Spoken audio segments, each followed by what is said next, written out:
Hi everyone, welcome. FPL Matt Day here. This is the first World Cup 2022 fantasy football podcast. I cannot wait for this. This is match week 1.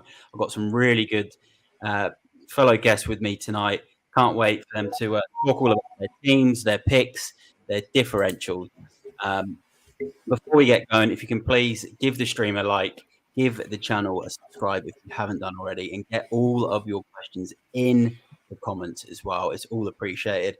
We will happy to take any questions to do with captains, differentials, picks, help you out as much as we can. Before we get started as well, I'm going to bring up some of the comments quickly that have already come in from guests, and then I'm going to intro at D10 Football and at FPL Amateurs of Oz. So let's just quickly bring up some comments before we start. We've got Football Ferreria coming in with the Vamos and the fire emojis. Great to see you on the stream, mate. The goal difference saying you love to see it. Onto the ball with the let's go. A couple of really awesome regulars in the pod tonight. Ernesto saying, yes, lad, keep it up. Matt Cowland's in, evening with the dream team. And then Can we not encourage Quentin's background? Yeah, we got Dan does not want to encourage Quentin's You're just jealous, mate. You're just jealous, mate. Not all of us can afford to get over you, mate. Anyway, before we jump into the fantasy stuff, I want to say thanks to everyone that's come into the comments. Really appreciate the support. And let's introduce a couple of the guests tonight. We've got at D10 Football. If you don't follow him, go and check him out on Instagram, Twitter as well. But D10 Football's actually got a really, really awesome announcement tonight for the pod. And I think this could be the first time he's announcing this live on any form of social media potentially as well. So this is a massive announcement. So I'm going to pass it to yourself, Dan. Obviously, everyone who watches the stream saw him on the previous preview podcast for the World Cup we did. And now he's got some news, which is a special announcement. So Dan, give us an intro and let us know what this special news is. Mate, I think you've covered the intro. I'm going to get straight to the news, man. Because, I can talk and I don't want to go on.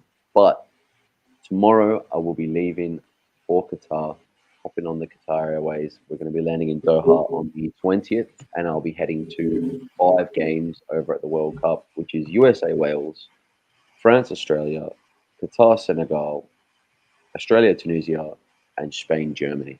And then I'll fly back to Australia to do a watch along. How good is that, Dan? And look, before we'll go into your self-queue in a second, but I do want to ask Dan a question. Yeah, it's right. Very exciting, mate. You're already in Qatar. Q's already in Qatar, as you can see. But let's go back to yourself quickly, Dan. So you're going to Qatar. It's going to be a phenomenal experience for yourself. You're going to 5 games. Come on, which one are you looking forward to most? Is there one in particular you're like, this stands out? Or are you just, they're all on the same sort of level for you? Is there one that you just like, I cannot wait to go to this? Or maybe the 2 Australia games are a bit special for you? Or which one would you say out of all 5 is the one that you're just like, I cannot wait for this?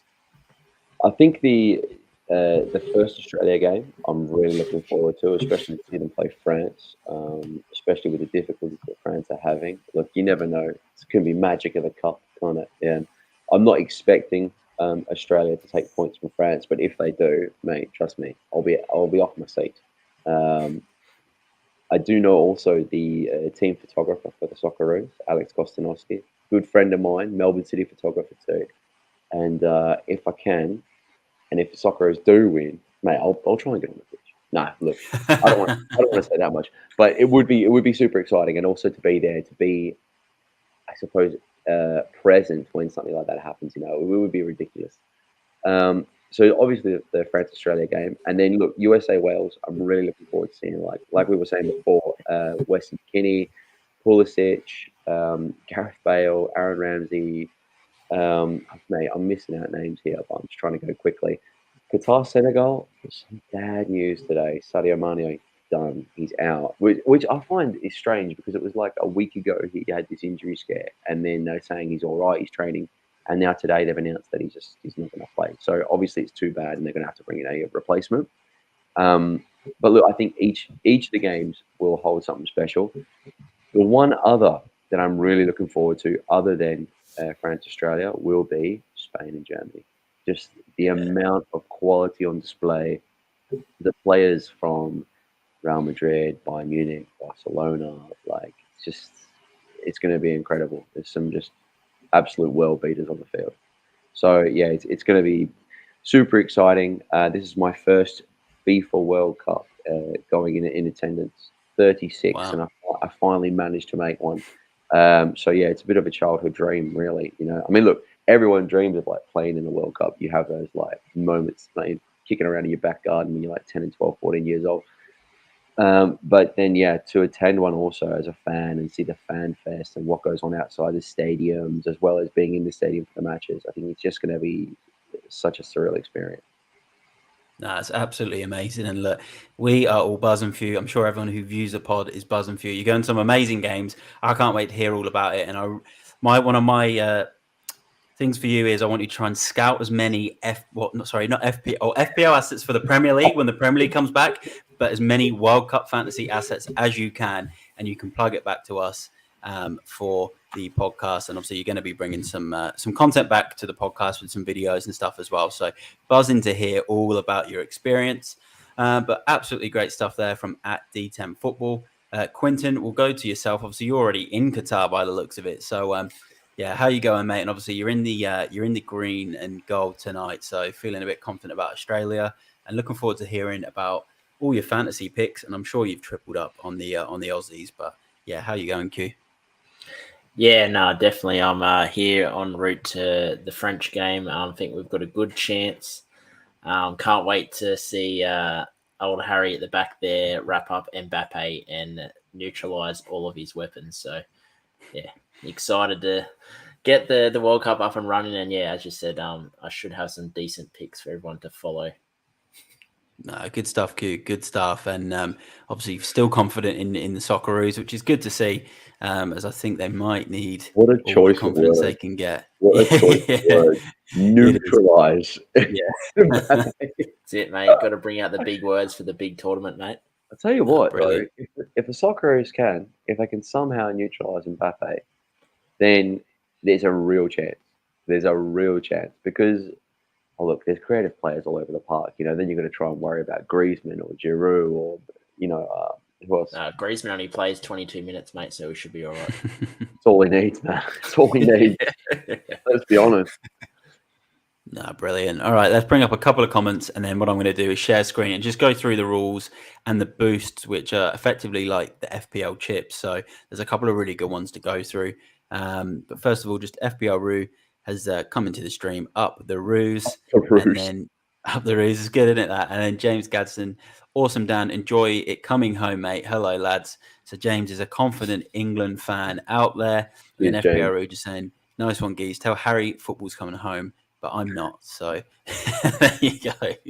Absolutely brilliant from FPL Roo. All right. So I'm just going to share the screen. I just want to quickly, before we go through the fixtures, so tonight we're going to go through some fixtures, differentials, captains, and then live Q&A. So get all of your World Cup fantasy questions into the comments for the Q&A at the end. I just want to quickly share the screen because I just want to go through a couple of these booster chips, which are actually really, really interesting in this year's fantasy league. So, as you can see, you can go to the FIFA website, FIFA Fantasy, or you can download the FIFA Plus app, and you can go on there, register, and start picking your team.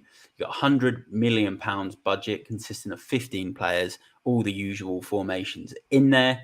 And here you go. In the group stage, you can get 3 players per nation, round of 16, 4 players, quarterfinals 5, semi-finals 6, and the final 8 players per nation.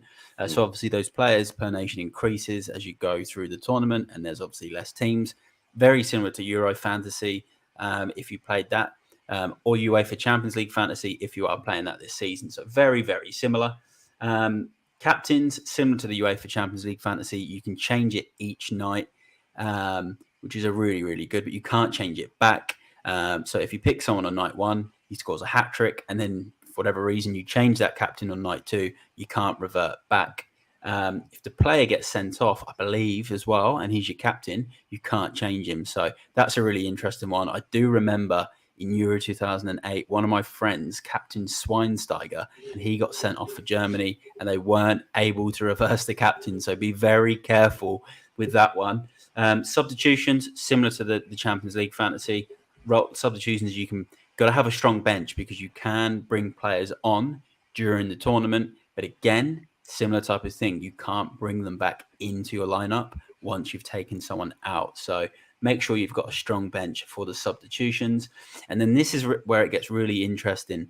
There is some boosters. So we've got the wild card. So these are the chips, like the FPL chips. You've got the wild card, unlimited transfers, cannot be used on the first match or for the round of 16 because you get unlimited transfers, obviously, for both of those rounds. Me personally, I'd recommend to use this one in either match week 2 or match week 3. Then you've got two other chips, the 12th man and the power captain. So I'm going to throw this one to yourselves in the second down and Q just to get your thoughts on it. So we've got a 12th man chip, and basically this is a brilliant chip. And what this basically means, and you can use this from match day 1 as well if you want. So it basically means you get a 12th man from any country you like, any price budget and any position.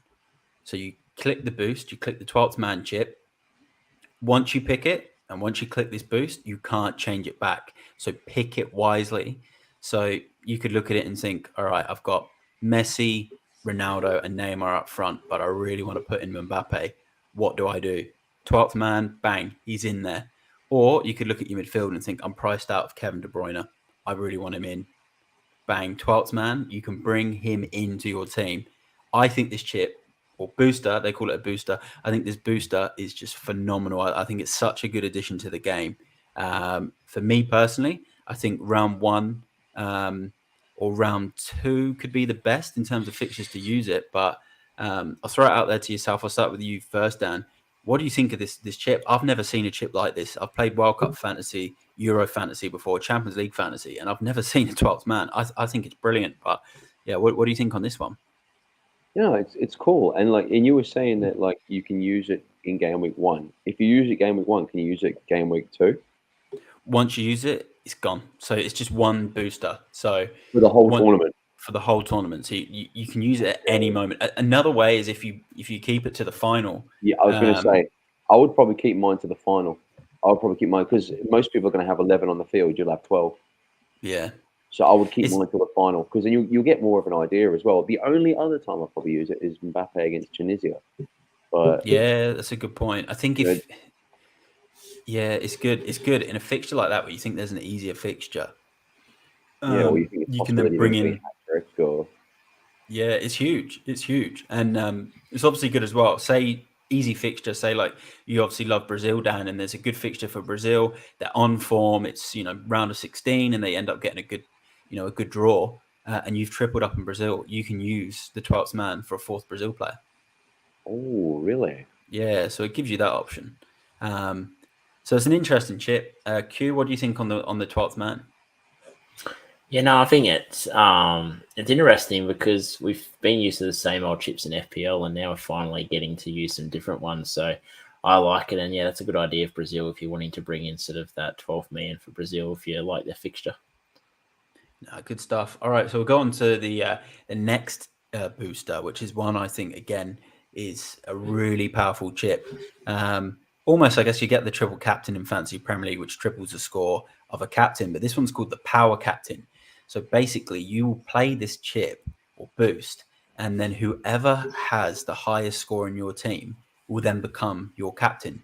So it doesn't matter what position they are. Could be your keeper, could be your defender.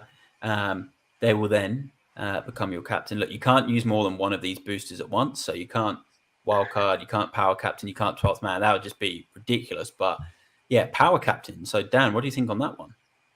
Yeah, I think that's cool. I think that's something different because if you think about it, and even if we look at FPL, how many times have you just made like your vice has done better than your actual captain and you lose those points, etc. Or there's points on the bench. I think it kind of like obviously takes that away from the game, and then it gives you an opportunity to get those points back, which is cool. And I think for something like this as well, it's only like 7 games. It's much better because you don't have the like extra 31 to catch up. Yeah, no, I agree. I think it's awesome. Q, what do you think on the power captain? You think it's a good addition? Yeah, no, definitely. Like Dan said, there's times where you think you've nailed the captaincy pick, and the next minute your defender, gets a goal and he's scored like 16 points, and you kind of wish that you had went with someone else. So you're pretty much safe from that now, and pretty much the best scoring player will get the captaincy, which I like. No, I agree, and I think this one is again something you can probably utilize in the group stages when there is some easier fixtures potentially. And then here we go with the transfers. So you get unlimited transfers pre-tournament, 2 transfers before match day 2. So you get 2 transfers similar to Champions League fantasy, 2 transfers before match day 3, unlimited in the round of 16, and then you get 4 transfers in the quarterfinals, 5 in the semis, and 6 before the finals. And let's just quickly go through to some of the scoring, because this is some of the really interesting parts. There's some more rules here. There's also the lockout. So it's a rolling lockout like the Champions League, but just a quick one on the scoring system. All players will get 1 point for 60 minutes or more, same as the Fancy Premier League. 3 for an assist, -1 for a yellow, -2 for a red, -2 for an own goal. Like UEFA Champions League, +2 for winning a penalty, and you get -1 for conceding a penalty. So you're getting penalised for conceding a penalty, but you do get points for winning a penalty, which I think is absolutely brilliant. That's something FPL should bring in. Goalkeepers, 5 points for a clean sheet. So that's even more than FPL. That's 1 point more. There's 3 points for a penalty save, 9 points for a goal. 3 saves, you get 1 point. Defenders, this is where it's really interesting. 7 points for a goal scored. In FPL, you get 6 points. So goal scoring defenders, Dan, this is what you need. You need goal scoring defenders in your team. So you're going to load your team up on wing backs or big centre backs like, I don't know, Harry Maguire maybe. My 3. Are we naming teams at the moment? Can I? Nah, not yet. But if you want to name a goal scoring defender that you've got your eyes on, then yeah, feel free to. Well, Alphonso Davies, Cancelo. Yeah, big call. Cancelo as well. And then we'll go into the midfielders. And as you can see there, clean sheet point, goal scored 5 points, every key pass 1 point, and every 3 tackles 1 point. Quinton, what do you think on the every 3 tackles? Similar to the ball recoveries in the UEFA Champions League, and obviously 2 key passes, you get 1 point. So yeah, what do you think on that scoring system? It's actually brings the defensive midfielders into play, because usually in FPL you don't really worry about them too much because they're not sort of sitting that high in attack. But now you're going to get the work rate, say like a Bentancur, makes lots of tackles, makes lots of passes. So it brings them into the game, which makes it interesting because now you can kind of look at these options. No, I agree. It's a really good addition, and the every 2 key passes is really good, especially for players like Luka Modric, who don't score huge amounts of goals, but they obviously pull the strings in midfield. And every 2 key passes, he's getting a point. He could come out of a game with 6, 7, 8 key passes, and you're going to end up with plenty of points. And then forwards, 5 points for a goal, so not 4. And then every 2 shots on target, they're getting a point. So you want to be getting a player that just shoots on sight up front. So some really, really interesting stuff there. And also mini leagues, as you can see, I do have a FPL Matt Day mini league. The code is at the bottom of the screen. So just wait for that to come up on the ticker and you can join that league at any time. I'll be in there. D10 Football's in there, and so is Quinton. So come and join the league. I think PSB makes a very good point. Nothing for ball recoveries for defenders. I thought there would be. Yeah, you know what? With him, with that point, and he does make a good point. I feel like the every 3 tackles is the recovery. It's the FIFA World Cup way of saying, right, this is ball recoveries in a way. So I think it's very similar in what they're trying to do. But very good point from PSB, and I think they're just using a different terminology there. But that's the rules. I hope that all made sense. I think there's some really good additions and some good boosts. So what I'll do next, I'm going to share the screen to go through some fixtures in a second. But I am just going to quickly bring up some comments that have come in whilst I went on about all of those rules. So let's bring up some comments that come in. So PSB just said, "Hi lads, great to see Dan after a very long time. Not going to lie, it's going to be the dark horse." I think he means Netherlands, sorry, is going to be the dark horses, can go as far as the semi-finals. I know Q, you'd probably agree with that. You seem to have some good thoughts on the Netherlands. Yeah, no, definitely. I think they're going to coast through the group. No disrespect for the other sides, but I think they're going to have a good group stage, and I think they actually have a decent run nearly up to the semis. So I don't think they're going to have to play a too hard of a team or any of sort of the big hitters and favourites for the tournament till about the semi-final stage almost. So I think that they can get a nice run through, and hopefully by the time they do face these sort of top sides, I'm hoping they've hit their straps and can, have a decent go of it. Now, it's an interesting one. I think since we did the preview podcast the other night for the World Cup, I've actually started to slowly change my mind on the Netherlands a bit. And some of it is just because I feel with Louis van Gaal, he's an experienced coach. I used to like him years ago, I think when he was back at Barca a long time ago, and kind of not really enjoyed his football as much in the last 7 or 8 years. But I do think he could be key with his experience potentially, and with the Netherlands, and they could go a bit further than I initially thought. PSB has just come in and said, Q, are you going to make Mbappe your 12th man versus Australia?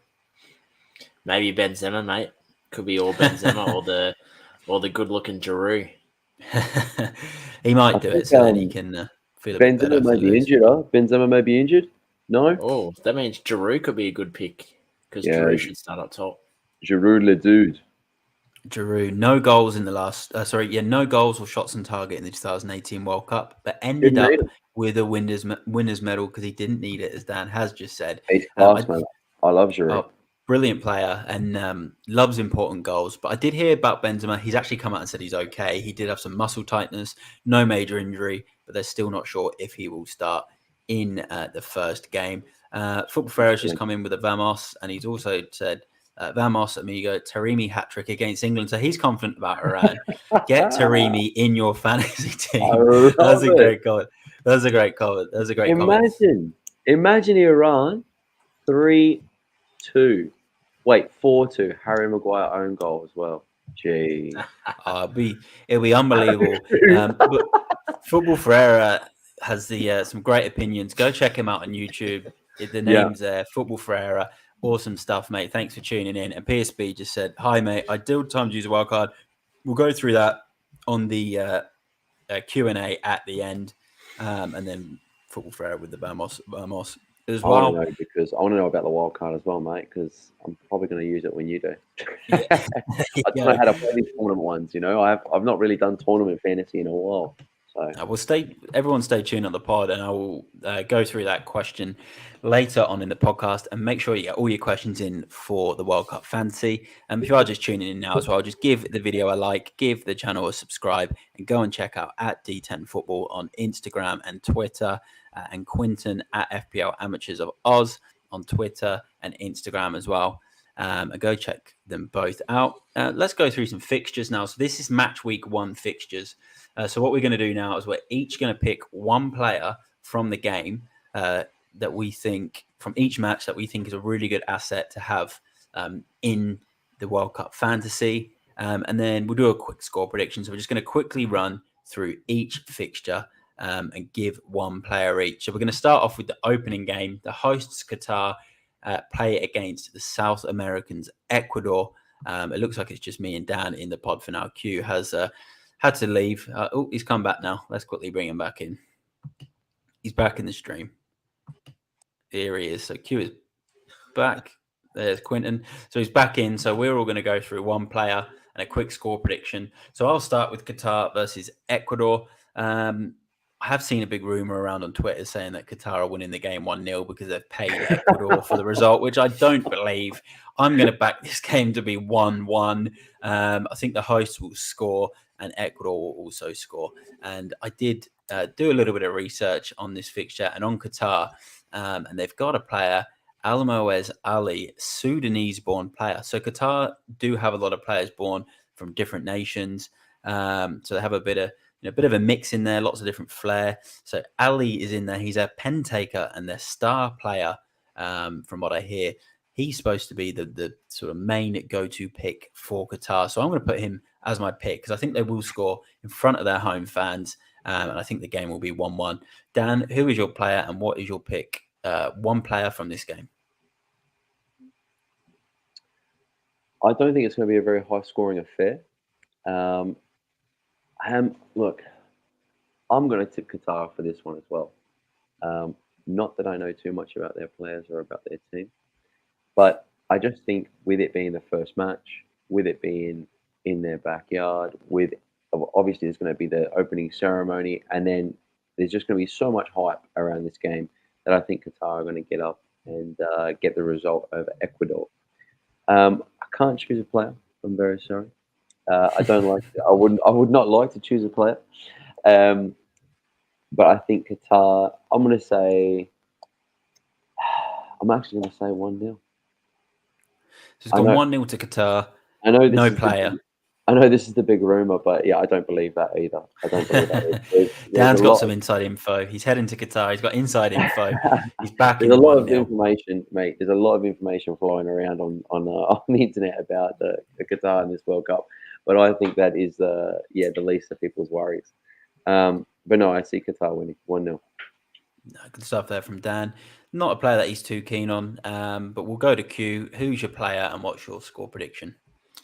So I think it's going to be 2-2, and I'm picking a Mikel Estrada, top scorer for their qualifying campaign, valued at 5.0 million. So a nice little cheap option there up top. I think he's going to score a goal this week. He's in good form, so that's just my for pick. the viewers, Q, and assuming he plays for Ecuador. Yes, sorry, yes. Yeah. Okay. All right. Well, Q's gone with an Ecuadorian superstar striker. Dan didn't know who to pick. He wasn't too sure if there was anyone he could recommend. Antonio Valencia is playing for Ecuador in this World Cup. Still? And Valencia as well. Yeah, Valencia. Antonio Valencia's back. What? He's in their lineup. No way. That's insane.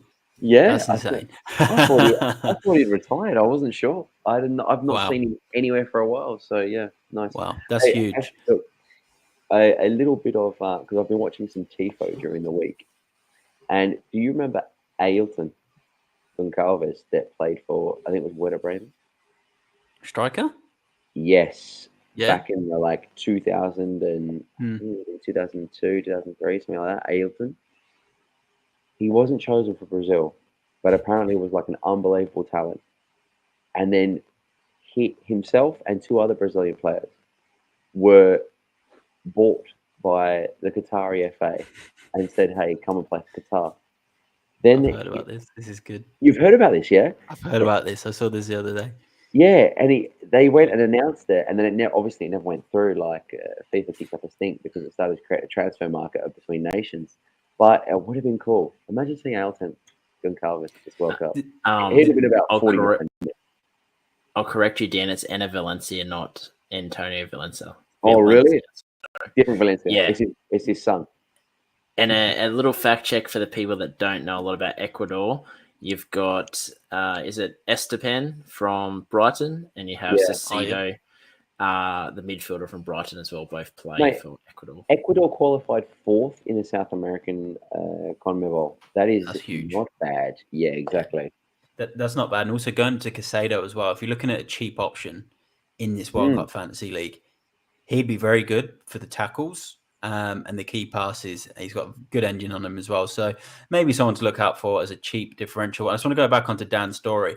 I did see that story the other day, and it also opened up more stories because it was saying from that movement of them trying to do that with the Brazilian players, they've actually ended up now being able to build their team with, I think they might have a couple of Brazilian-born players in there. They've also got Sudanese-born. They've got various nationalities in there. They do have some naturalized Qatar players as well, which is good to see. But around this time, though, when they tried to do this with Ailton, Japan did it with a couple of Brazilians as well. Yeah. Japan Brazilians played for them, and I think I know 100% in futsal, the Russian futsal team, I think the starting 5 is Brazilians. So it happens. It happens all the time. It happens everywhere. It's not a one-off thing. But I think maybe because it was the first of its kind, or maybe it was just a lot of money they offered him. So that's what probably it turned it away with. But yeah, it's a good story though. Good story. Let's go on to England versus Iran. Obviously, probably one of the biggest games in the first round when it's England. To play as the second fixture. is absolutely huge. So look, I'm only backing one man for England. It's going to be the captain, the main man, Harry Kane, my golden boot pick. He's 3 goals away from England's record goal scorer. He is going to get that in this World Cup. He's going to get that record in this World Cup. I can just see it. And I would absolutely love it if he could do it in the first game with a hat-trick against Iran. I don't think he will. Southgate's England are quite a low-scoring side, but I do think he scores. He got 2 goals on the opening game of the 2018 World Cup against Tunisia. I think he scores in this game. He's a pick. He's in my fantasy team. He's staying in my fantasy team throughout as long as England are in the tournament. Who is the record holder? Is it Jeff Hurst or is it Gary Lineker? Wayne Rooney. Wayne Rooney. It's Wayne Rooney. He surpassed Gary Lineker by, I think it was a goal or 2 goals extra. And then now Harry Kane's 3 goals off Wayne Rooney. It's incredible. Wow. Who did Wayne Rooney play for again? Everton mainly. Oh.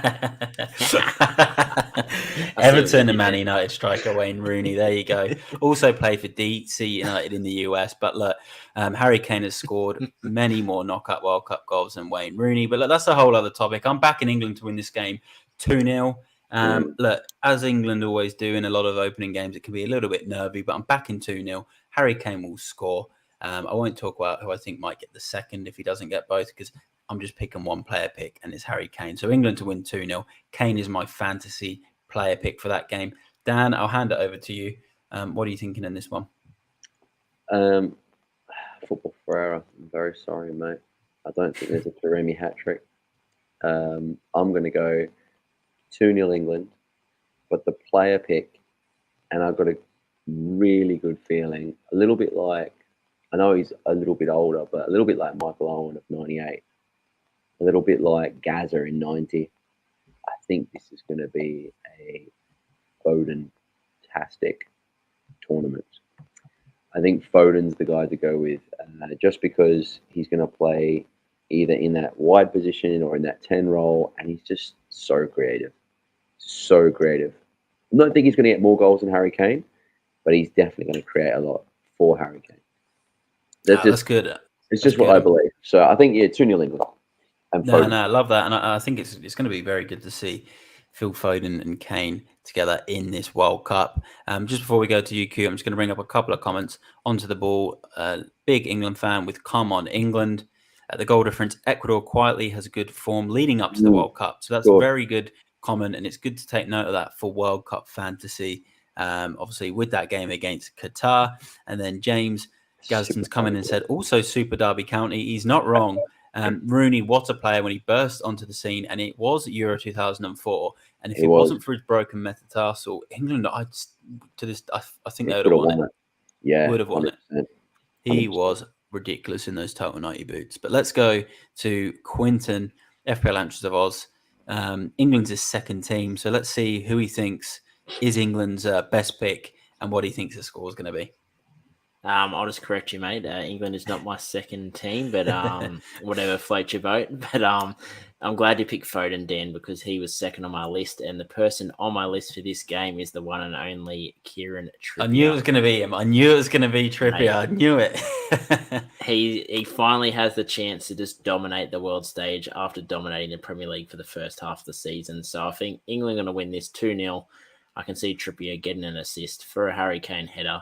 And I think that he's just going to have an absolute day out. And I think Iran, they are a bit better defensively. It will be a tight game, but up top, I just don't think they have enough that's going to trouble the defensive line from England. No, good stuff, Kuhn. I will say about Trippier, I've already looked in the World Cup fantasy game, and he's pretty highly owned already. He's got the experience of the 2018 World Cup behind him, the experience of the Euros behind him, and you got an England defence that conceded, I think it was only 2 goals in Euro 2021, and they weren't even from open play. One was from a free kick against Denmark. One was from a corner against Italy. And I don't believe there may have been another goal conceded, but very tight under Gareth Southgate. A lot of 2-0s, 1-0s, 0-0s. So I love the Trippier shout. One thing I might say that could be different to him at Newcastle, and saying that he has done this at Newcastle, but England might shift him to left back sometimes, but he has done that for Newcastle this season as well. He's obviously on the set pieces. He'll be really good for the key passes. yeah, he could be a captain shout in this Do game. you But think Dan, do you think he starts Kieran Trippier? Because yeah, Has to start. He has to 100%. start. 100%. 100%. Yeah, Reece James coming off an injury, Trent Alexander-Arnold, he's been pants. If he doesn't start, it's a travesty. Intense. There you go. Well, Quentin, look, I think he starts. What I will say, I actually have a feeling Trippier might go to the left. Trent Alexander-Arnold will start the first game on the right, and I can't see Luke Shaw getting the game because I don't think the fitness is there. Did they end up taking Kyle Walker? Did they take Kyle Walker? They took him, but I don't think he's ready for the first game. They may bring him on to get some in the legs, but I don't think he's ready. And me personally, I've never been a big believer of bringing players to a World Cup that aren't match fit because we've seen it with Michael Owen in 2006, David Beckham in 2002. There's been plenty of other instances. It doesn't work. They just, this just doesn't. If you start them anyway, like maybe for in and around the squad, but yeah, I'm not so sure what they'll do with Kyle Walker. But Trippier will start, in my opinion, and I do absolutely love that pick. Let's go on to the next game: Senegal versus Netherlands. This one, I'm going to back Memphis Depay as my pick for the Netherlands. I think there's a few rumours that he might be injured. I don't know if that's actually true. Yeah, I'm not sure if either of you know. There's a good chance he's going to miss the first game. Okay, from what I've heard. Bergwijn will be my next choice then. So obviously plays for Ajax, really good goal scoring record for the Netherlands. So I'm going to back Bergwijn. He's a midfielder in this game. I think Netherlands will win this. Senegal, strong side, no Mane. So I'll back Netherlands to win this one by 2-0, and I'm backing Bergwijn as the key man. Dan, what are your thoughts on this fixture? Netherlands, Senegal. Yeah, I think Netherlands going to win this, especially now with the Sadio Mane out. Play to watch. Hey, you know what? I hope he comes on. Xavi Simons. It's not a fantasy pick. I really hope he comes on. Xavi Simons would be amazing. And this is a type of game where he may, right? Like they might give him 20 minutes. He might get 15 minutes. For me, that's what the World Cup is. It's about those types of things. So yeah, Xavi Simons and Netherlands to win. I'll say against Senegal, 3-0. Wow, big score from Dan, and I love the player. I love it because he's someone that people have been following on social media since his Barcelona youth days. He's now on the big stage in Qatar. Quentin, you've got a lot of compliments for the Netherlands. So what are you thinking score-wise, and who's your pick? I'm going to say a 3-1 win to Netherlands, and Cody Gakpo is going to have a breakout game against Senegal. He's up until the World Cup, he scored 9 goals, 12 assists at PSV this season. He's in red-hot form, and he's actually been in red-hot form for Netherlands as well. So I think he's going to be a massive pick, and he's only 7.0, so a nice price there for a striker up top. Good stuff, and it's a really interesting pick. Obviously on fire this season, producing the goods. Good price as well in this game as well. I think he's in the 7.5 million range from the top of my head. Let's go to USA versus Wales. This is a game that at D10 Football will actually be at. So he's going to be able to report back to us with all of his World Cup fantasy thoughts following this game. So USA v Wales. I think the US will win this game 2-1. I think it will be a close game.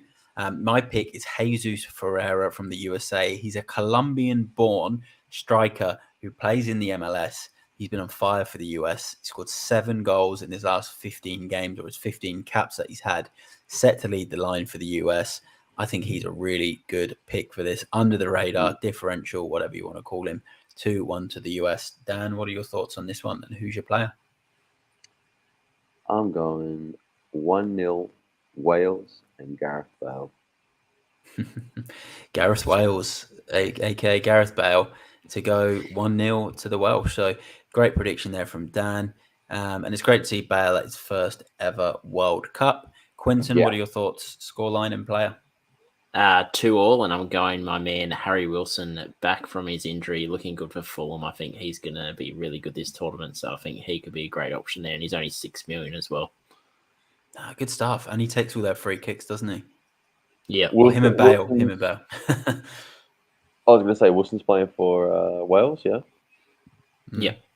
Yeah, cracking set piece taker. It'll be interesting to see who takes them over him and Bale, but you'd probably expect him to at least get the corners queue because, yeah, he's just so good, isn't he, from set pieces?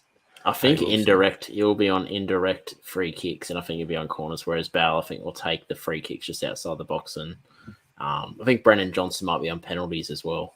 Okay, that's good to know because Wales obviously got a lot of set piece takers, pen takers.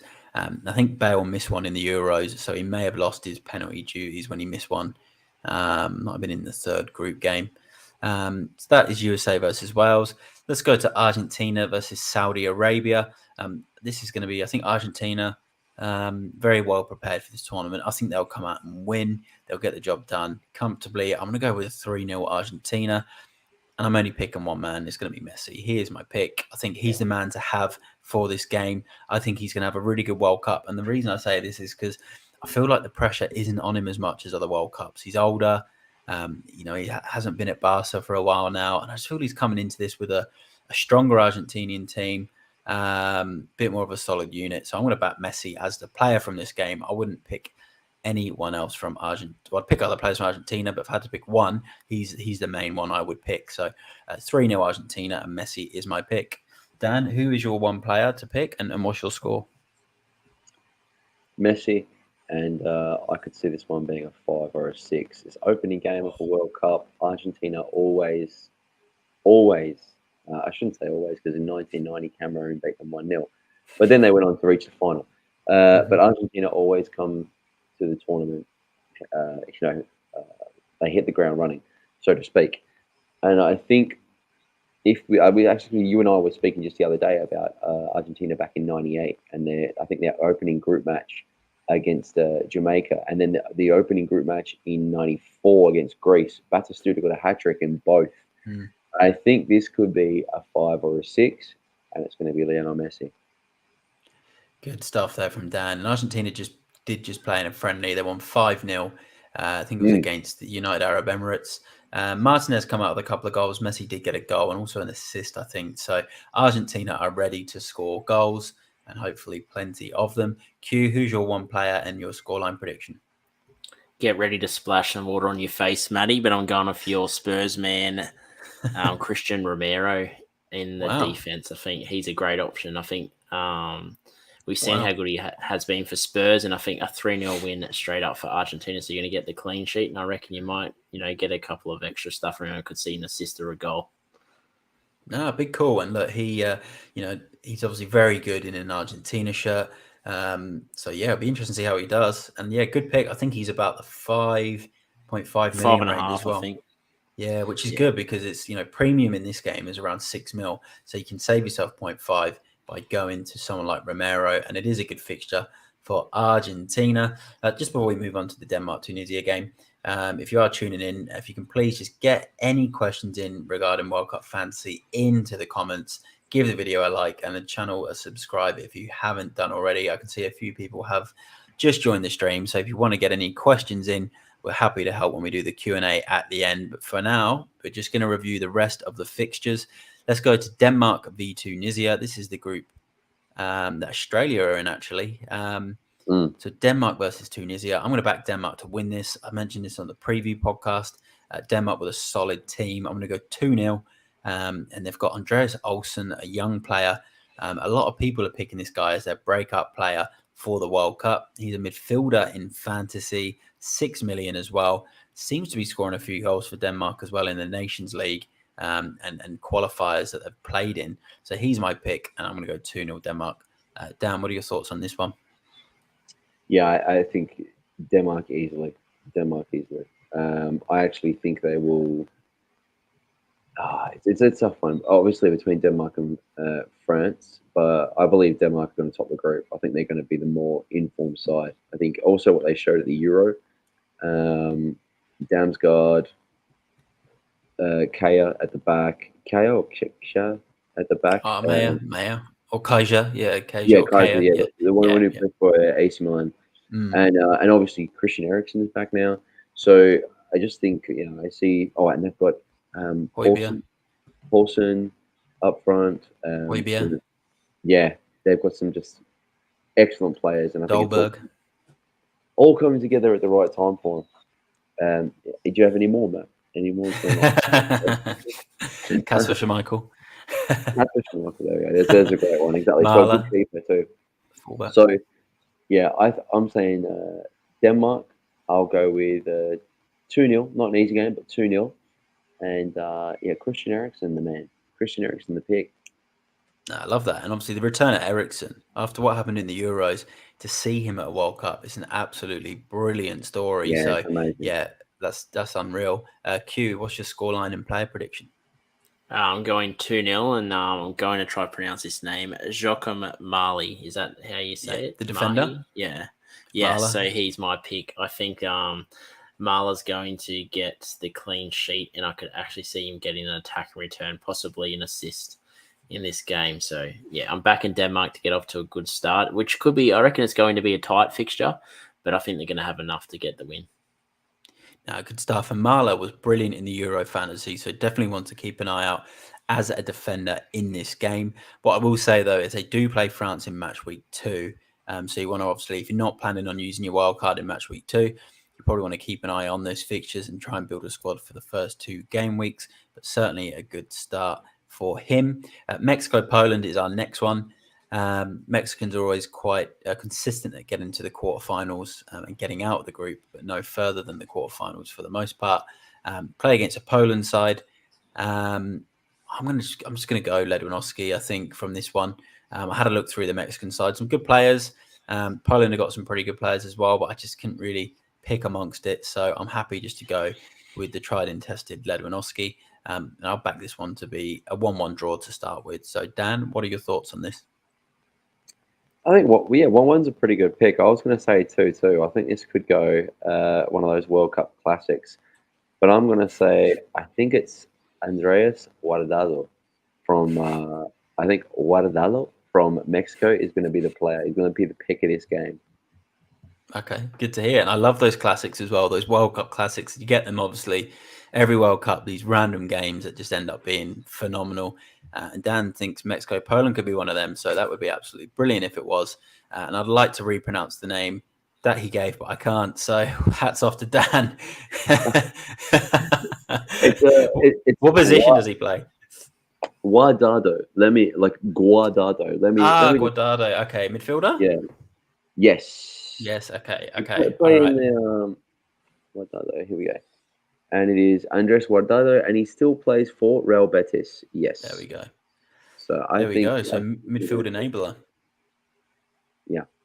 Big enabler. So big stuff there from Dan. Good call. And thinks it could be potential for a FIFA Classic. Q, what are your thoughts on this one?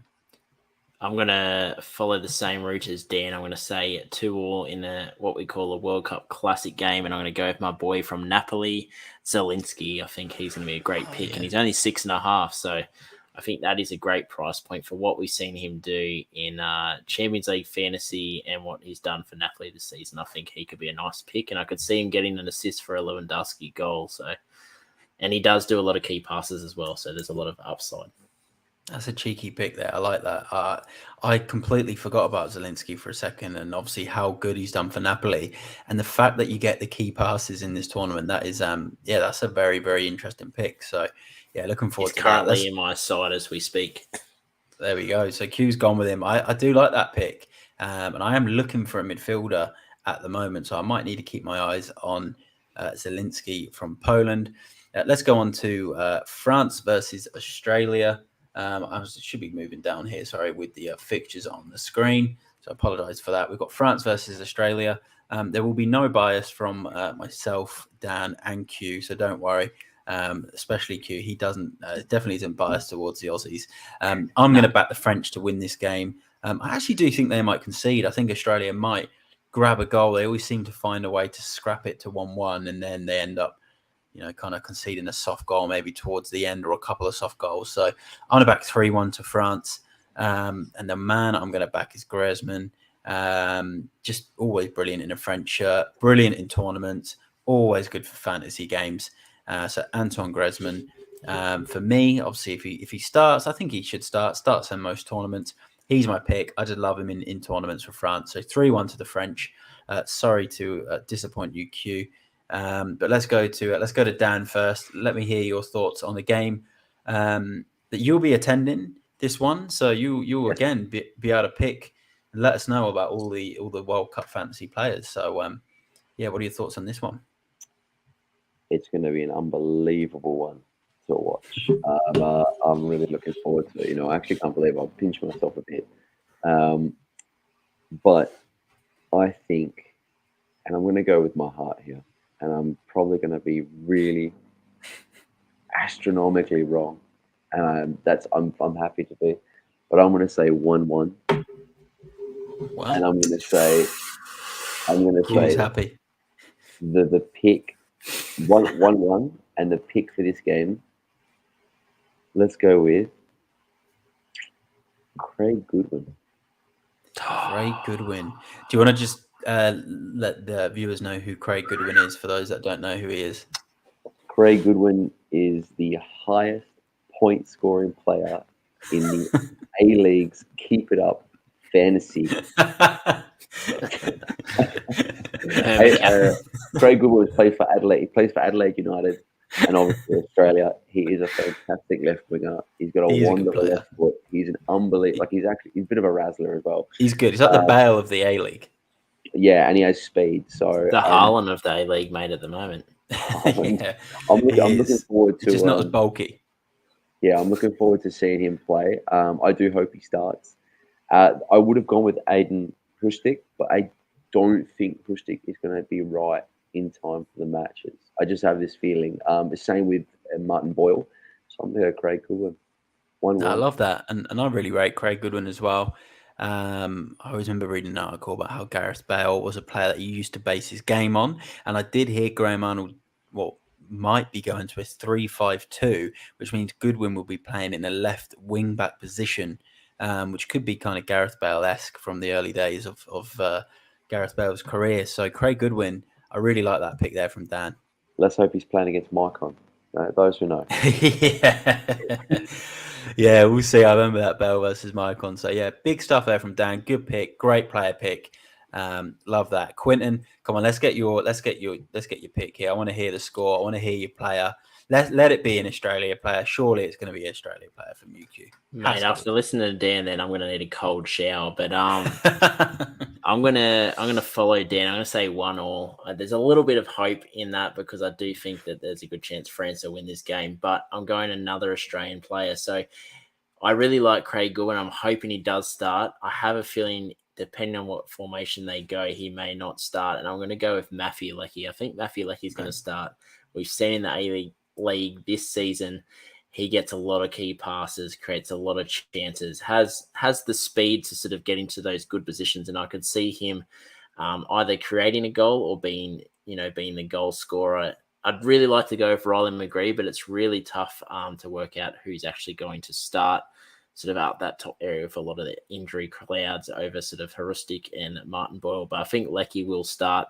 He can definitely play that sort of second striker role up beside Duke, as I think Duke will start against France. So I think at 4.5, he's a nice little enabler to have in your squad up front because then they play Tunisia next. And, that's probably a game that he could shine in as well. No, good stuff, and I like that. And just for the viewers, Leckie currently plays for who? Melbourne City. Melbourne City in the A-League. And he is a good player, and he used to play in Germany. Yeah. So he played for Hoffenheim. Yeah, played for Hoffenheim for quite a few years. So yeah, he looked good last World Cup as well. So I'm hoping that he does start up top there because Leckie, offers a bit of excitement. Good stuff. So a couple of 1-1s. I've gone 3-1 to the French. Let's see what happens in that one. Let's go to Morocco versus Croatia. This is another one where I think for me, you never know, maybe a potential banana skin for Croatia. Morocco, you never know what they're going to serve up, but I'll go 2-1 to Croatia, and I'm backing Perisic for Croatia, and I'll tell you why. 2 reasons. One, again, you get players that obviously Perisic has had a great career.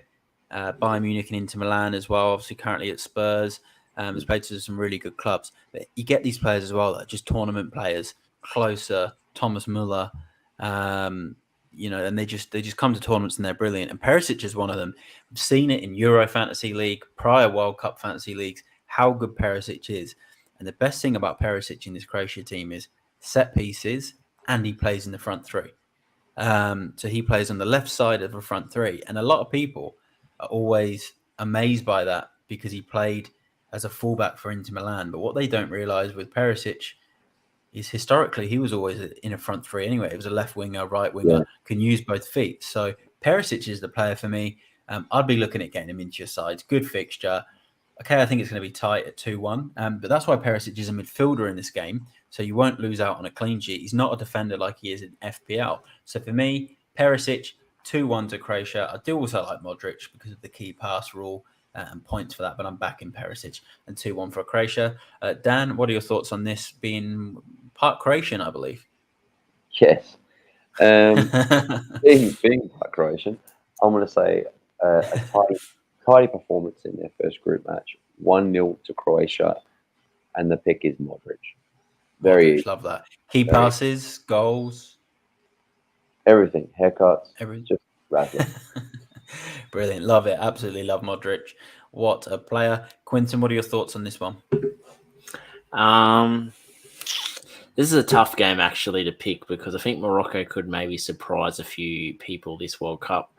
I'm going to go for 2-1 against for Croatia. There's one player from Croatia I really like. I'm not 100% sure where he's going to start, but his name is Misle Orsic. So he's had a great season so far, 8 goals, 5 assists for Dynamo. But if I was to go a player, striker. So you can play striker, but anywhere across the three up top.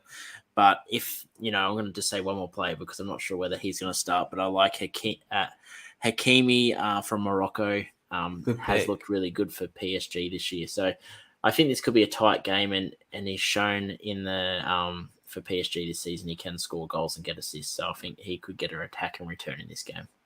Just quickly, is Soufiane Boufal, is he Moroccan? I think he is. Boufal? Because the ex-Southampton player. Yes, Southampton. Yeah. I've got the squads up here if you want. I can fact check you. Yeah, just have a quick look. If he's in the side, he's an absolute star, man. Like, he's unbelievable. Yeah, he can run with the ball. Very much like Riyad Mahrez. Most people run off the ball, don't they?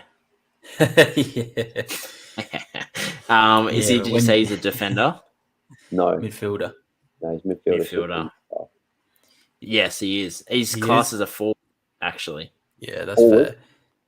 Yeah, for Angers in France. Yeah, he was brilliant. So when he played for Southampton, he scored a goal for them in the Premier League where Angers.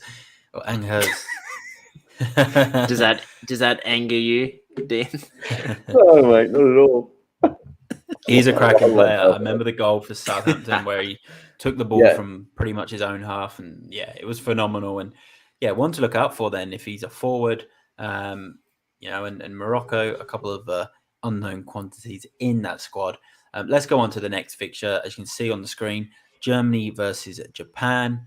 I did back Germany to sort of be the team I think that might collapse in this tournament a bit, but I might go 1-1 in this game as well. I think it'll be tight. I think it'll be a close game.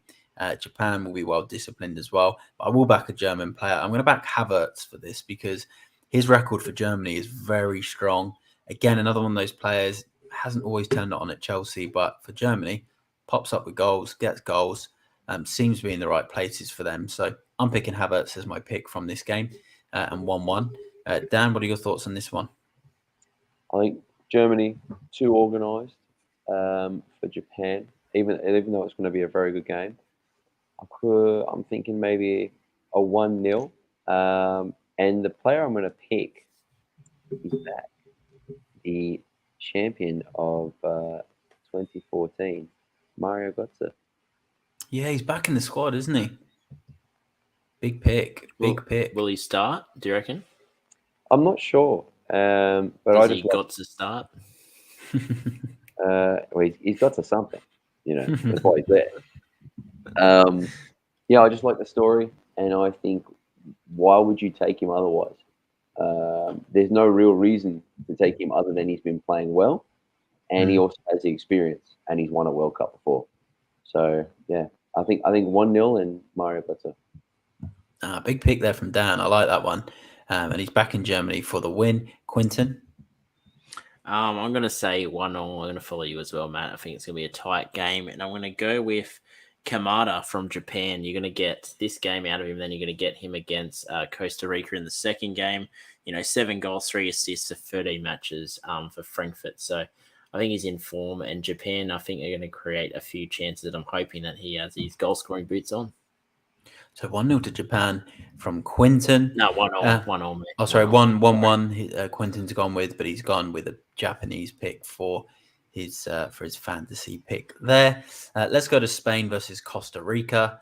I want to ask as well, because I wanted to confirm from this one, is Ferran Torres, was he fit or was he injured for this World Cup? He's in. He's in? He made it in? Varane is in, yeah. Let me just double He made check. it in. I'm pretty sure he made it in. You just never know with a lot of the stuff that goes around on Twitter at the moment how true it is. Let me just figure.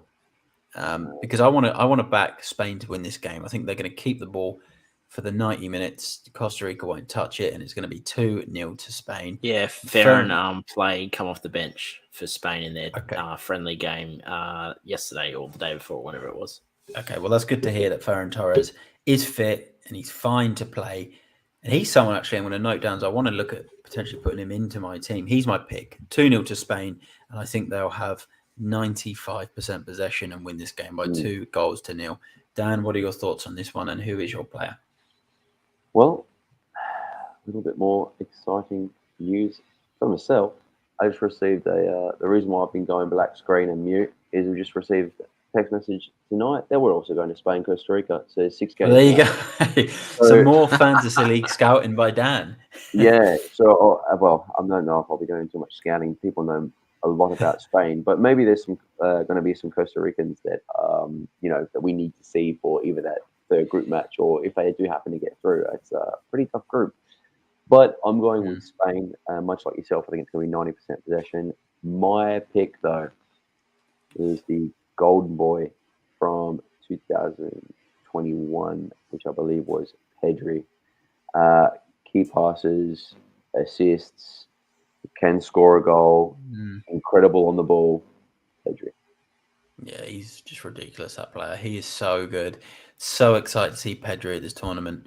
Really good pick. And it's good to see that we got another game for Dan there. What a cracker he is going to go to there. A couple of Spanish-speaking. Costa Rica, Spanish-speaking nation, I believe. So, it'll be interesting game. That one, Q, what are your thoughts on this one?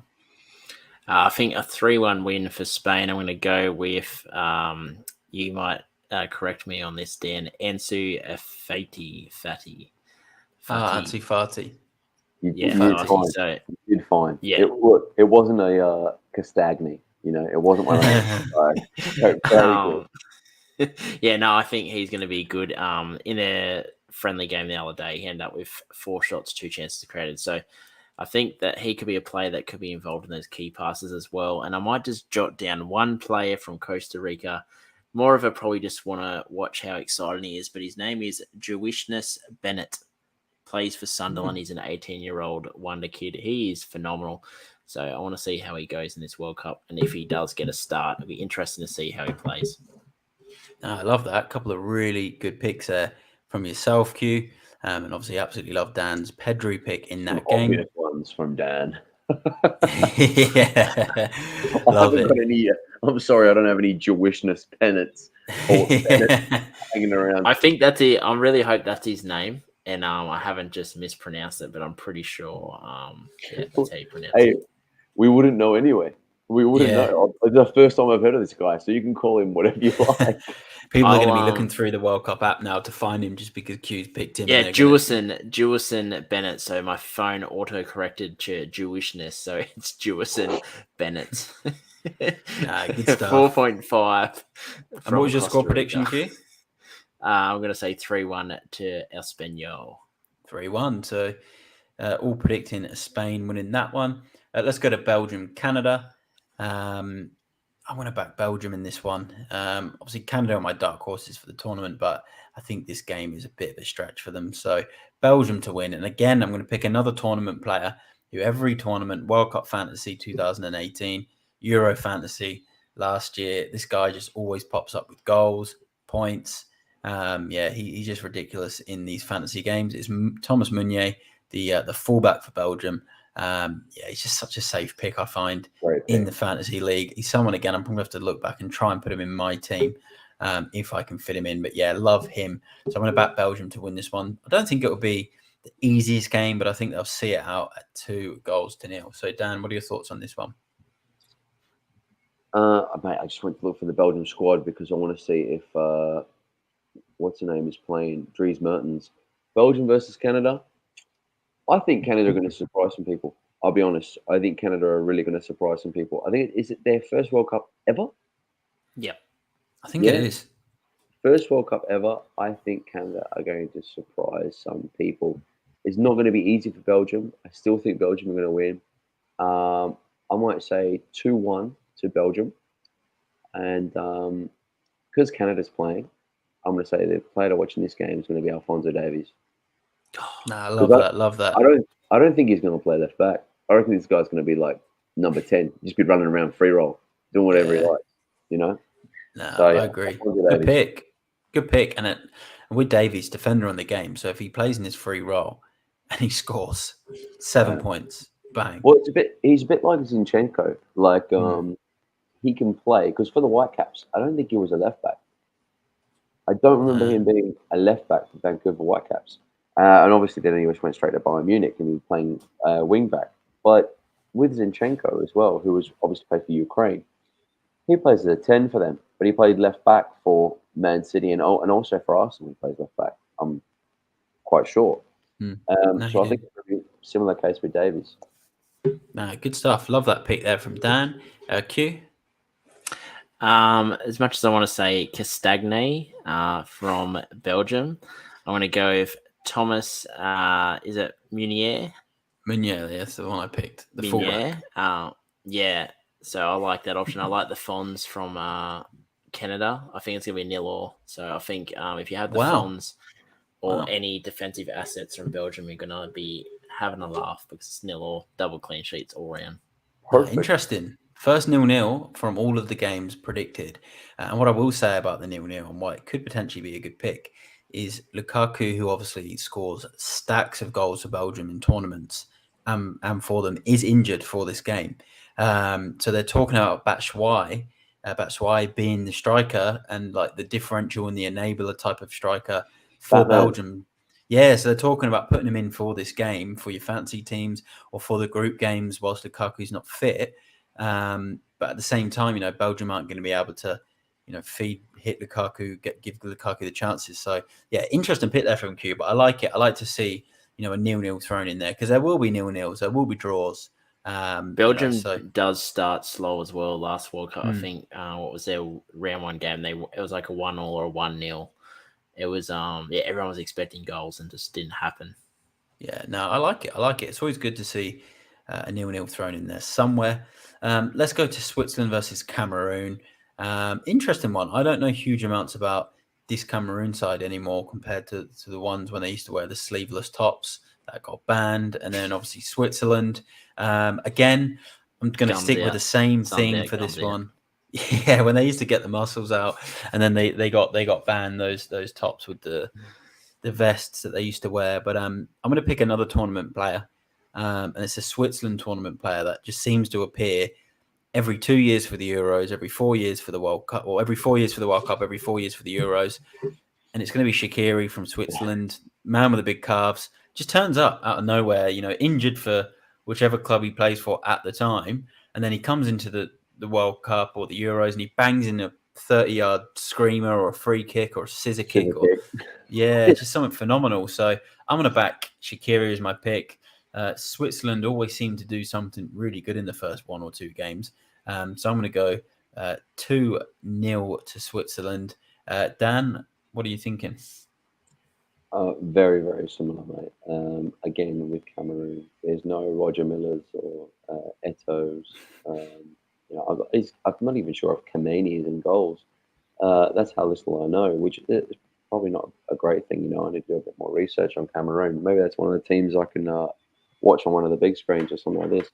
But I will say 1-0 Switzerland, and I was going to pick Xherdan Shaqiri as well for those exact same reasons. There was a season where I think he was playing for Stoke City. He just went around doing elasticos and not making it to one in the Premier League. It was just a joke. Like, he was just so good. And the Euro, I think it was 2016 Euro, where he scored that scissor kick, and then him and Shaqiri, and there was like some things about the eagle and the celebrations they were doing. But that tournament for them, they were unbelievable. Both of them, Xhaka and Shaqiri. So yeah, I will say 1-0 Switzerland, like yourself, and Xherdan Shaqiri. No, I love it. And yourself, Q? I'm going to go Switzerland 2-0 against Cameroon. I'm going to go Brill Mbolo. A man in form. Last two friendlies he's played, he's scored a goal in each of them. So I think he's a great option up top. He's not currently on the game, but he is in the squad. So he's back in the game now. No, he isn't in the game. You're right. But was he from the Euros last year as well? He was. Yeah, I think so. Yeah. So for me, it's going to be him versus Mitrovic, and I think whoever has the better tournament is going to be the team that goes through second behind Brazil in this group. So I think Mbolo is definitely one to watch. Good stuff, and I do remember him from the Euros as well. So love that pick there, Q. Let's go on to the next game there. We're nearly at the end of the fixtures for game week or match week 1 or round 1, whatever you want to call it. And we're getting closer and closer to our differential player pick and captain pick, and then any Q&A if any does come in. So if you are watching, please get your questions in. We've only got one to go through. If we've got one, it's better than nothing, but it'll be nice to have a few more at the end of the podcast. So let's go on to Uruguay versus Korea Republic, South Korea. Interesting game, this one. I'd say if Son didn't have the injury, then I might have given South Korea a bit more of a chance. I just don't know how fit and ready Son is going to be. I know they got a couple of good players as well. They've got a really strong centre-back as well, South Korea. But Uruguay just got so much talent. Valverde, who I absolutely love. Bentancur, who obviously I really love as well. Luis Suarez, Cavani, Jimenez, Araujo, Godin. I've probably missed players, but yeah, brilliant side.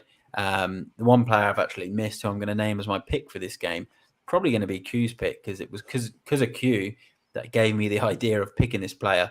It's going to be Darwin Núñez as my pick, on absolute fire for Liverpool in the last game week of the FPL. I think Uruguay are going to start this tournament well. I'll back them to win this one by 2-0. Darwin Núñez will score in this game. I was close to doing Bentancur with the key passes. He's been on fire for Spurs. He's been scoring goals, been really good form. But I want to go Darwin Núñez. Just get this feeling he's going to be a really good pick for this first game. 2-0 to Uruguay, and my fantasy pick is Darwin Núñez. Daniel, what are you thinking on this? And you like Uruguay as well, don't you? You a big fan of Uruguay? Absolutely love Uruguay. And Mr. Gazden has just alluded to Federico Valverde. Yeah, let's bring that up. He is possibly one of the most informed players in the world right now, playing unbelievably for Real Madrid. Just come off a Champions League win, La Liga win. He was actually, I'm not say pivotal, because it was obviously Vinicius Junior, Rodrigo, Modric, Cruz, Casemiro. That obviously helped, and Benzema with winning the Ballon d'Or. But that team, Real Madrid last season and leading into this World Cup, was just absolutely incredible, as everyone knows. So Valverde, very good pick for Uruguay. However, I'm going to say, and I'm going to go with my man, Georgian de Arrascaeta, or Arrascaeta. Yes. Which was the player of the season in the Brasileirão. He's 28 years old, I believe. At the previous World Cup, I just think this is his time. I've got him in my side. He's a 5.5 million midfielder. He's also got Razzler haircut, so you want to have him in your side. Anyone who has that haircut, look at Bruno Guimaraes, right? No one knew who he was when he got that haircut, and then now he's a Premier League superstar. That's a side note, though, isn't it? It's something else to talk about. So yeah, I'm going to say Arrascaeta and Uruguay, Korea. I'll go 1-0. It's going to be one of them. Like Suarez will be on the line. Suarez will save it. He'll get a red card, and then Uruguay will just win in the last minutes. Son will miss the penalty, something like that. Brilliant. And do you think Suarez will he start? Does he start in this Uruguay team still? I don't know. think he does. I think he actually just won the championship with Nacional with his boyhood club. So I don't think he's out of form. Prior to that, he won La Liga with Atleti, and then prior to that, I think when he left Barcelona, I think they won it as well. Yeah, possibly. With when they sacked another Valverde.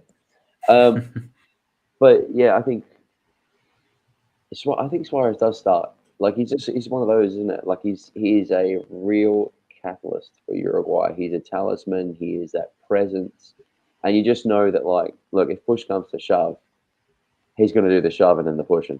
Like he'll do anything to win that guy. So I think Suarez does start. Yeah, no, phenomenal. Love it. Love the picks. Love the midfielder enabler. We're keeping a close eye on that one at 5.5 million. Quinton, who's your player and what's your scoreline? I really love the Nunes pick, but I'm going to go with Matthias Oliveira, a defensive asset from Uruguay. He's a left back. We got a look at him when he played at Liverpool. Had an absolute ridiculous day out. So I'm just going to say a couple of numbers here. He had 16 recoveries, 1 interception, 4 headed clearances, 5 normal clearances, and then his passing as well, 4 passes in the final third. So he's put in a great shift against Liverpool. He actually got man of the match in that game on Foot Mob, and they lost 2-0. So that goes to show you how good of a player he is. So I think Uruguay are going to win this game at 2-0, and I think that he's going to be a player definitely worth having in your side, at least for the group stage. So you're telling me match week 1, power, but use my boost, and I use the power captain on this Oliveira from Uruguay? Yep, 4.5. Bargain. Absolute bargain, enabler. Mate. Huge pick. The Penny Pinchers menu at the World Cup, yeah. No, I love that. That's one to note down for everyone that's tuning in or listening to this on pre-record. Oliveira from Uruguay, 4.5 million in defense. Really good for ball recoveries as well. So good pick there. Great picks from Dan. That was Uruguay versus South Korea. 2 more fixtures to go. We'll go to Portugal versus Ghana. I'm not going to say I know much about this Ghana side anymore. For me, the Portugal side is one of their strongest in recent years. It's improving every time I look at the Portugal squad. It gets better and better and better. Good keeper, good defense, good midfield. And obviously, the man of the week, Ronaldo, is here for what could be his last World Cup. And I'm still going to pick Cristiano Ronaldo. Yeah, the old C as he's still going to be my pick because, he is the talisman for Portugal. Takes the free kicks, the corners, takes the throw-ins, the pens. He just does everything he can for Portugal. So I'm still going to pick him in this game. I think he's a really good 12th man option if you're going to play the 12th man. And I'll tell you why. This game, as you can tell, is the second last game of match day 1 on round 1. So, you could look at it and think the team hasn't quite performed. And I've still got one man that can save my week. And it could be your 12th man. And it could be Cristiano Ronaldo against Ghana. Really, really big pick. Portugal to win 3-0. Ronaldo will get a hat-trick. He's done it before in tournaments at an early stage. So I want to go Portugal 3, Ghana 0. Dan, what are your thoughts on this one? That's a lot of talk there about Ronaldo. It is his 5th World Cup. 5 World Cups. The only other player I know to have played 5 World Cups is Lothar Matthäus. I'm sure there's others, but 5 World Cups is a lot. And he's also, if he scores in this World Cup, he's the only player to have played and scored in 5 World Cups. That's an unreal stat. Yeah, like all the Ballon d'Ors and that, and the rest of the goals and all that aside, that is just an unreal stat. There's longevity. Moving on. Portugal. This is a 4-0, and the man is Bernardo Silva. Oh, good pick, Bernardo Silva. So my draft team was an auto select team. Yeah, you've taken Goo's pick basically. I had an auto select team right with my fantasy team, and Bernardo Silva was in my auto select team, and I was tempted to keep him in there. But that is a great pick. Key passes, tackles the tackles in this for every key tackle, whatever they called it again, is pretty much ball recoveries. He gets that. He gets key passes. He gets assists. He gets goals. He'll get a clean sheet point. That's a really good pick from Dan there. Bernardo Silva, really good pick. And he's a midfielder in this game. He's a good price. So absolutely loving that. And what was your score prediction again? 4-0. 4-0. So Dan's going 4-0. I'm going 3-0. Quinton, what are your thoughts? Dan High Robbery stole my pick. I was going to say Bernardo Silva, which I had a feeling he's going to say because he loves Bernardo Silva. So I can't be too upset with that. But I'm going to go Dallo. I think Dallo is a good pick. He's been such a good form for United. And great one. I could see him definitely getting some attacking returns this tournament. I think this is going to be a game that he can do that. So I'm going to pick Portugal, a 3-0 win. And there's a lot of noise around the Portugal camp saying that players aren't happy with Ronaldo, but they interviewed Bruno Fernandes today and asked him about what we saw all over TikTok and Facebook about the glare that he gave Ronaldo. He said that they only took a snippet of the video clip. Apparently, they were doing a joke, and he was giving a response to the joke. So a lot of people are saying that everyone hates Ronaldo in the Portugal squad, but players have come out and said, no, that's not the case, and they're focused on a World Cup, and they're glad that Ronaldo's there for his 5th World Cup because they think that if everyone is on the same page, they can definitely make a good push. So, yeah, definitely be backing at least 1 or 2 assets from Portugal. Now, good stuff and a good analysis there, Q. And you're actually right with the Fernandes-Ronaldo meeting. They did a similar thing with Cancelo and Ronaldo in training where it made it look like Cancelo was blanking Ronaldo. And it was just a small clip from the press. And then that video, someone showed the full 2-minute version of that video. And it was actually Cancelo was ignoring Ronaldo for about 10 seconds. And then the rest of the video was the complete opposite to what the press had actually said initially. They've obviously done the same there with Bruno and Ronaldo. So really like that, and I like the pick that you've gone with there as well. And Dallo, definitely want to look at if you want a cheaper version of Cancelo, because obviously Cancelo phenomenal for fantasy football. But if you need a cheaper version, Dallo can give you that on the opposite side because he's just brilliant when it comes to balls into the box, key passes, recoveries, that type of thing. So really, really good pick there. So let's go on to our last game. Finally got to the last fixture of the round. Let's zoom in on there. We've got Brazil versus Serbia. Some might think this is the best till last. Maybe Dan, because I think he does love his Brazil. So we've got Brazil versus Serbia. I'm back in Brazil. I think they'll win this one comfortably. I'm going to go with a 3-0 to Brazil. I think they'll turn it on early in the tournament. I'm going to back Richarlison in this one because I had a look at his goal record. Obviously, Dan spoke about him on the preview pod, and then made me have a look at his goal record after. And I knew it was good because I always follow Spurs players when they go on international duty, but I didn't realise how good it actually was till I looked at it and I was like, wow, he was getting 1 goal in this game, 2 in the next, 1 in the next, 2 in the next. Sometimes getting pens as well, which, ahead of Neymar. So that was huge. And for me, it sold me on Richarlison. And I think if they think he's fit enough to play, look, he played in the Spurs game, the last 2 Spurs matches he's appeared in, and he started in the last one. So, he's fit to start for Brazil. Great goal record. So for me, I really wanted to pick Neymar because he can obviously do everything with the assists, goals, key passes, absolutely everything. But I'm thinking purely from a ruthless goal scorer perspective for Brazil, and the fact that he may be on pens, I'm going Richarlison because he gets the start for Brazil. He is their main number 9. So I'm going to back 3-0 to Brazil. Dan, what's your thoughts on this? Obviously, a close follower of the Brazilian national team. What are you thinking for the first game?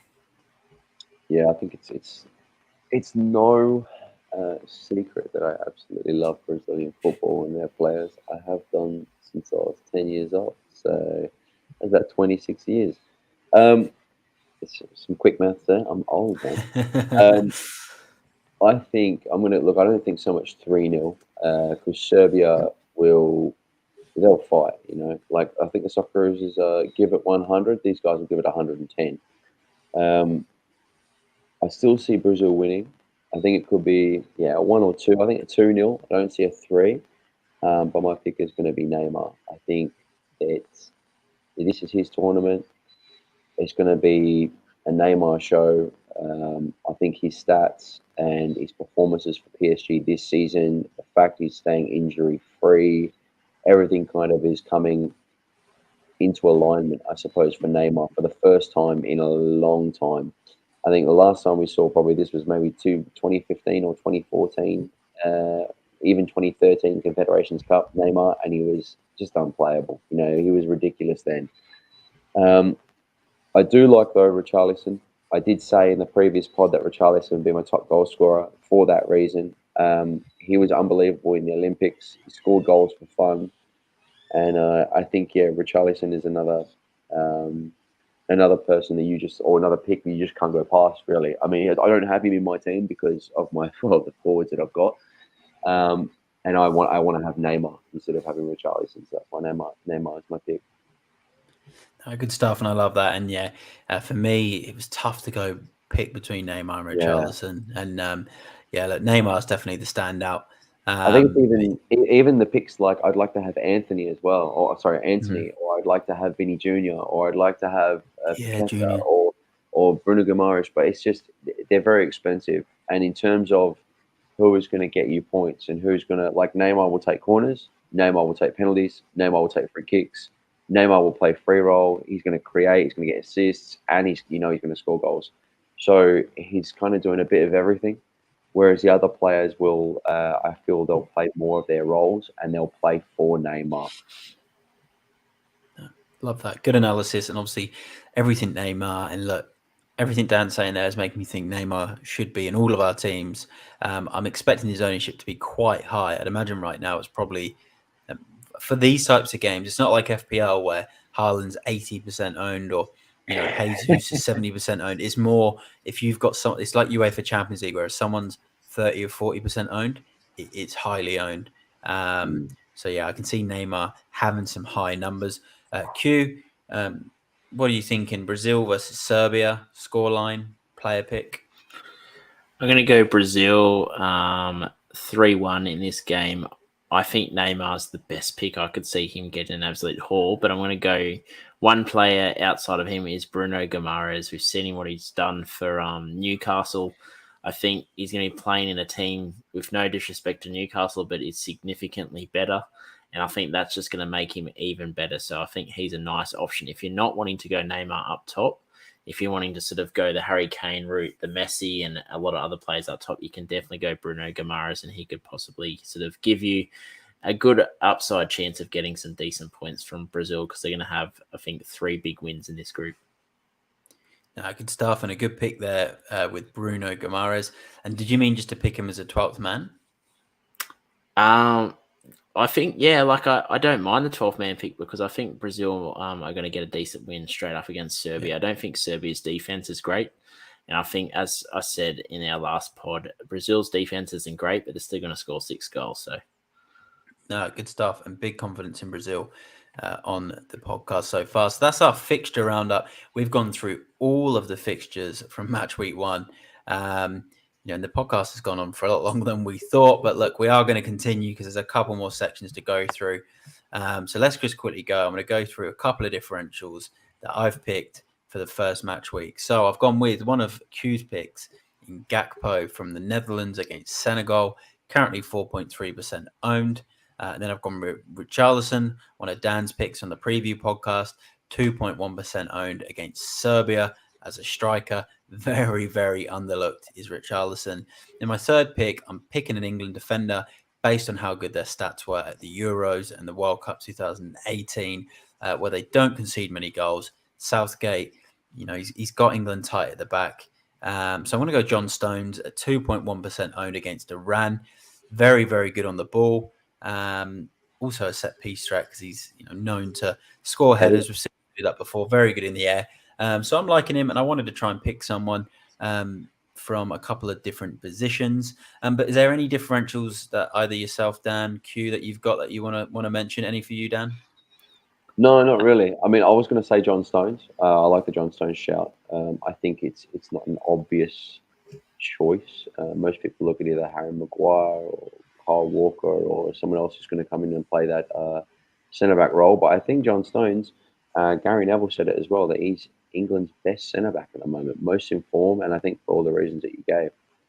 No, I agree. I think him and he's England's best centre back for me. And then I think Ben White as well is closely followed. But in terms of England experience, you can't look past John Stones in that England team. Q, is there anyone that you want to add to the differentials? Zelensky from Poland. So he's only that's a great pick. 3.1% owned. So I think he's a great pick. And another one in defensive options, I've got Rasmus Christensen, only 1% owned. He's 4.0. So a nice little enabler there. And he should start. And we've seen for Leeds in recent memory, he's actually looked good in attack and he does get involved with the key passes. So I think he should start week 1 for them against Tunisia. No, good stuff. I like that. And some good picks. And Zelensky's a good pick. Soufiane Boufal is 0.7%. Wow, for Morocco. Yeah, so Boufal from the penny pinchers menu. Exactly. His little slider with some fries. He's actually 6 million. He's just 6 million midfielder, Boufal. Not bad. I've got him on my bench now, and he's replaced my Aiden pick because I think he's got injury issues. But yeah, I've just been toying around with my team while we've been doing this podcast. As you can see, I keep looking at my phone. And so Boufal's in now because, I remember him from Southampton and when he played for Angers. So, I think he's unbelievable. No, good stuff. Good pick there, Dan. Some great picks from Quinton. Really liking the Zelensky pick. I've noted that one down to see if I can potentially fit him in my team. There's definitely going to be a lot of changes to my team. I'm going to do a live reveal of my draft before deadline. But there's too many changes I want to make because of this podcast. So I will not reveal my team just yet. So that's the differentials. Quickly go through some captains from the first round.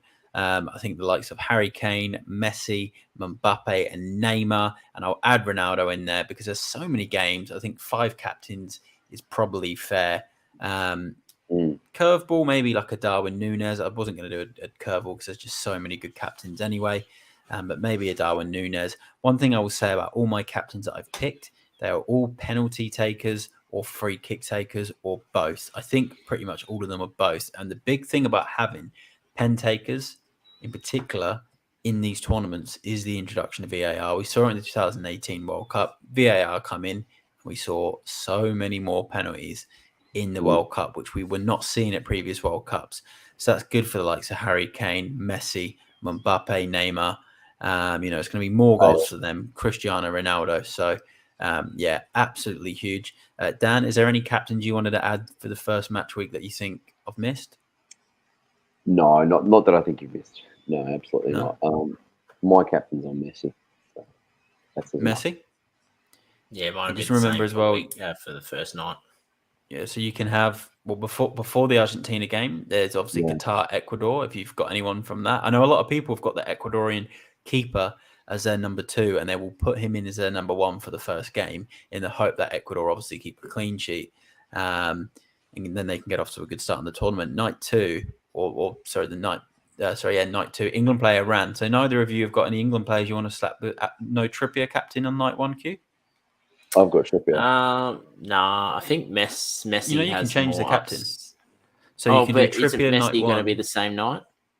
No, Messi's a separate night, Tuesday night. So you can slap the man on Trippier night 1. Yeah, no, definitely. I'd be going Trippier night 1 for me, or Foden if you have Foden. No, good stuff. Big calls there. And then just one player pick for the round. That is an absolute must-have. You think he needs to be in your teams. Mine's Lionel Messi against Saudi Arabia. Dan, who do you think who's yours? I'm going Neymar against Serbia. Neymar against Serbia. No surprises there. Q? I'm going to go... this is a tough one. I'm going to go Bruno Fernandes against Ghana. Bruno Fernandes. for Quinton there. So really good picks there from Dan and Q. And look, we've been on the podcast now for an hour and 35 minutes. And that was actually absolutely everything. The only one thing actually we did have was a quick Q&A, which was when to use the wildcard. I'll answer that very, very quickly now. PSB, hi mate, ideal time to use the wildcard insights. So you want to use this in either match week 2 or match week 3. Reason being, match week 2, you can use this and build your team for both match week 2 and match week 3. Or match week 3, you can effectively use it as just a free hit when you know which teams can still qualify, which teams have already been knocked out.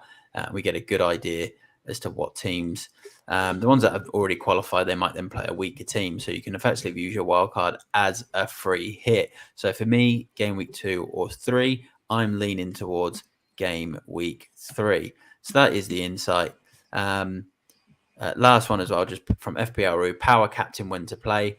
I would suggest for this one, either I'm looking at match week 2 for power captain. I think match week 1 gives you a bit of a flavour as to how players are looking after the first game, and then you can then use it in match week 2. So I'm thinking match week 2. And obviously, you mentioned a lot of people are saying group stage, but I reckon knockouts as there's less obvious captain options. That's also true. But what I think might happen is a lot of people in the knockouts will have the same team. So then within this stage, you could end up having a power captain, but then everyone else could end up having that player. And it could be a Neymar, right? In the knockouts, gets 16 points, just as an example. And then he's everyone's captain. And then as your power captain, you get the player with the most points. It ends up being Neymar anyway. Whereas I think in the group stage, you get a little bit more variation. But a couple of really good questions there that have come in. Thanks to everyone that's tuned into the podcast tonight.